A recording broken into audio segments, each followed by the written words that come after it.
গলদা চিংড়ি সাথে ফ্রেশ গোলমরিচের ফ্লেভারে চিংড়ি মাছের এমন একটা রেসিপি থাকলে ফ্রাইড রাইসের সাথে একদম জমে যায়। আমার বাসার সবাই খেতে এটা বেশ পছন্দ করে। আজকে আবারও তৈরি করেছিলাম আর সবাই খেয়ে খুবই প্রশংসা করেছে। তো রেসিপিটা আজকে শেয়ার করছি। এখানে একেবারে বাজার থেকে ফ্রেশ গলদা চিংড়ি নিয়ে এসেছি। তো গলদা চিংড়িটা অনেকেই জানে না কিভাবে নিতে হয়, তো আমি ভিডিওতে একটু দেখিয়ে দিচ্ছি। খুবই সহজ। গলদা চিংড়ির পাগুলো কিন্তু একটু বড় বড় থাকে, একদম নীল রঙের থাকে, আমার কাছে দেখতে খুবই ভালো লাগে। তো প্রথমে একটু টুইস্ট করে নিয়ে কিন্তু পাগুলো আমি ফেলে দিলাম। তারপরে যে মাথার কাছে যে শক্ত খোলসটা সেটা আমি ফেলে দিয়েছি, আর ভেতরে যে ময়লার মতো একটা পুঁটুলির মতো থাকে সেটাও বের করে ফেলে দিলাম। একদম পিঠ বরাবর কেচি দিয়ে কেটে দিলাম, আর ভিতর থেকে দেখবেন একটা ময়লা রগের মতো, সেটাও আমি বের করে ফেলে দিয়েছি। আর শক্ত যে কাঁটাটা লেজের অংশে সেটাও আমি কিন্তু ভেঙে ফেলে দিয়েছি। তো হয়ে গেল। একটা মশলা তৈরি করে নিচ্ছি। 10-12 কোয়া রসুন নিয়েছি, আর এখানে 1 চা চামচ ফ্রেশ গোলমরিচ নিয়েছি। এখন এগুলোকে একটু পাটাপোতায় ছেঁচে নিব, বা ব্লেন্ডারে ছেঁচে নিলেও হবে। তো আমি ব্লেন্ডারেই কিন্তু পিষে নিয়ে এসেছি। আর এখন চুলায় আমি কড়াইতে তেল দিয়ে দিলাম বেশ খানিকটা। চিংড়ি মাছগুলোকে আগে থেকে লবণ দিয়ে 10 মিনিটের মতো রেখে দিয়েছিলাম। এখন ময়দার কর্নফ্লাওয়ারের মিশ্রণে চিংড়ি মাছটা গড়িয়ে নিলাম। তারপর আমি তেলে ভেজে নেব একটা একটা করে। এতে করলে চিংড়ি মাছটা খেতে ক্রিস্পি লাগে আর ভিতর থেকে জুসি লাগে। আর চিংড়ি মাছটাকে আমি কিন্তু একেবারে কড়া লাল লাল করে ভেজে নিয়েছি। চিংড়ি মাছটা খেতে কিন্তু খুব মজার, ক্রিস্পি লাগে। আর চুলার আঁচটা মিডিয়ামে রেখে কিন্তু চিংড়ি মাছগুলোকে আমি একদম সুন্দর করে ভাজা ভাজা করে নিয়েছি। এর মধ্যে চিংড়ি মাছের কিন্তু অসম্ভব সুন্দর একটি ফ্লেভারও বের হয়ে গেছে।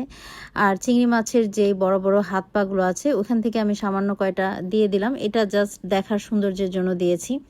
তো চিংড়ি মাছগুলোকে আমি বেশ ভালো মতো লাল লাল করে ভেজে নিয়েছি। ভাজা হয়ে গেলে পরে আমি একে একে চিংড়ি মাছগুলো এখন উঠিয়ে নিয়েছি। এখন সেম কড়াইটা একটু পরিষ্কার করে নিয়েছি, তাতে সামান্য পরিমাণ তেল দিয়ে দিলাম, আর রসুন আর গোলমরিচের মিশ্রণটা দিয়ে দিলাম। এখন রসুন আর গোলমরিচটাকে একটু নাড়াচাড়া করে আমি ভেজে নিব।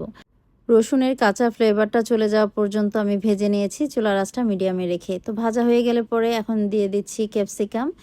3 রঙেরই ক্যাপসিকাম দিয়েছি, একটু কিউব কিউব করে কেটে দিয়েছি, আর একটা মিডিয়াম সাইজের সাদা রঙের পেঁয়াজ দিয়েছি। তো সব কিছুকে একসাথে বেশ ভালো মতো মিনিট 2 আমি ভেজে নিয়েছি। চুলার আঁচটা কিন্তু এই পর্যায়ে একেবারে হাই করে দিয়েছি। এখন দিয়ে দিচ্ছি ওয়েস্টার সস প্রায় 2 টেবিল চামচ মতো, আর সয়া সস দিয়েছি 1 চা চামচের মতো, আর 1/4 চা চামচের মতো দিয়ে দিয়েছি চিনি।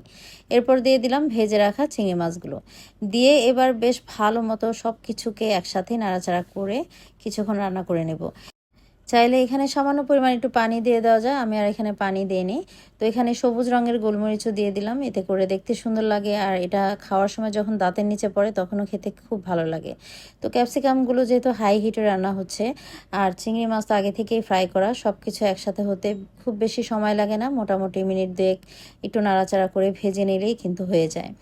তো এই রেসিপিটা খুবই মজার খেতে, বাসায় একবার করে হলেও এটা ট্রাই করে দেখতে পারেন, খুবই ভালো লাগবে। বাচ্চা থেকে বড়রা সবাই কিন্তু খেতে বেশ পছন্দ করবে। এটা মোটামুটি আমি আমার বাসায় ফ্রাইড রাইসের সাথেই সার্ভ করে থাকি, চাইলে কিন্তু সাদা ভাত কিংবা পোলাওর সাথেও কিন্তু বেশ ভালো লাগবে খেতে।